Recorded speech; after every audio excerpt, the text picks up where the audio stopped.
कृष्ण जी की प्रासंगिकता के विषय में अपने विचार रखने जा रही हूँ। वर्ड में श्री कृष्ण ऐसे महापुरुष हुए जिन्हें राष्ट्रपुरुष और इतिहास पुरुष की दृष्टि से अद्वितीय कहा जा सकता है। पुरुषोत्तम अर्थात आर्यत्व की दृष्टि से वे आदर्श महापुरुष थे।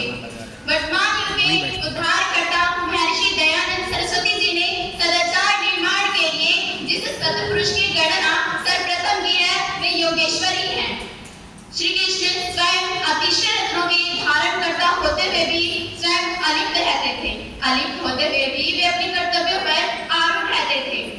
उसी प्रकार वर्तमान युग के प्रत्येक मनुष्य को चाहे उसे कितनी भी उपलब्धियां क्यों ना प्राप्त हो जाए, उसे सदैव किसी बात का घमंड किए बिना अपने कर्तव्यों पर आरूढ़ रहना चाहिए। उनका श्री कृष्ण जिस युग में और जिस परिस्थिति में सफलता प्राप्त की वह केवल कल्पना का विषय बन सकता है। वे अतीत के होते हुए भी वर्तमान की शिक्षा तथा भविष्य की अमूल्य धरोहर है।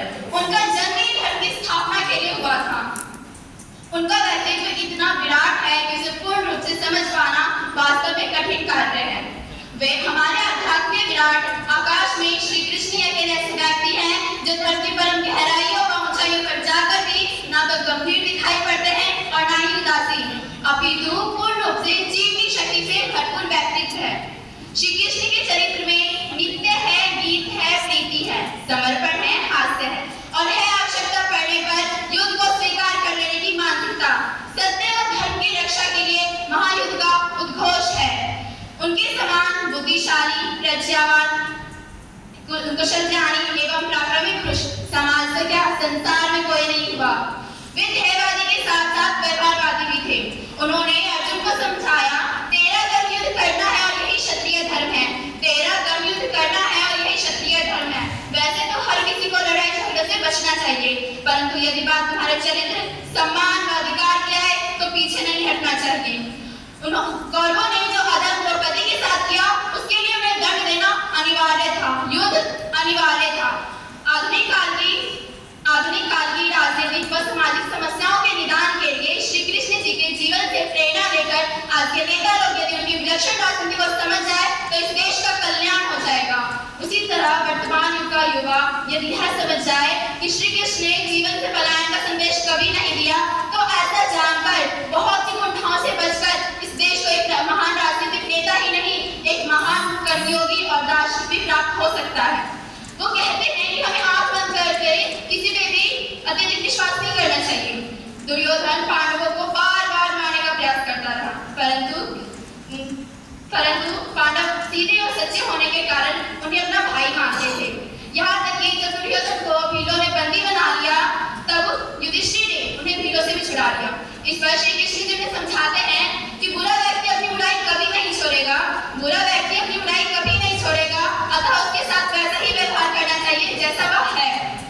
साथ ही यह भी स्पष्ट करते हैं कि अंत में जीत उसी की होती है जो सत्य और ईश्वर के साथ होता है। मनुष्य को उसके कर्मों का फल अवश्य मिलता है।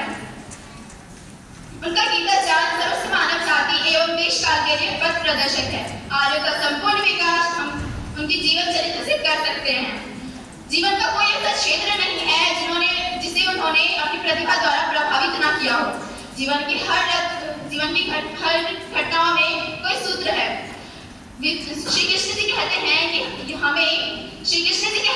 हमें भोजन वही करना चाहिए जहाँ हमें प्रेम हो, अत्यधिक भूख हो।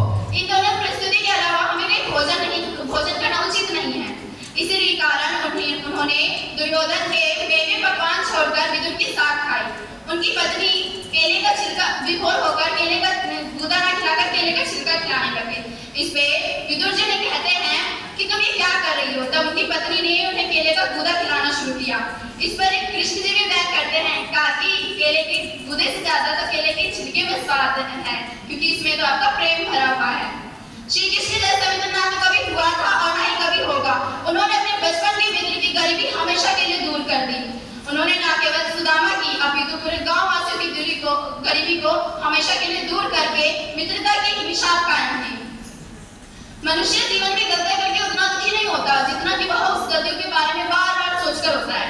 श्री कृष्ण का ज्ञान हमें यह सिखाता है कि हमें वर्तमान में जीना चाहिए, भविष्य की चिंता नहीं करनी चाहिए। वे कहते हैं तुम क्या लेकर आए थे और क्या लेकर जाओगे।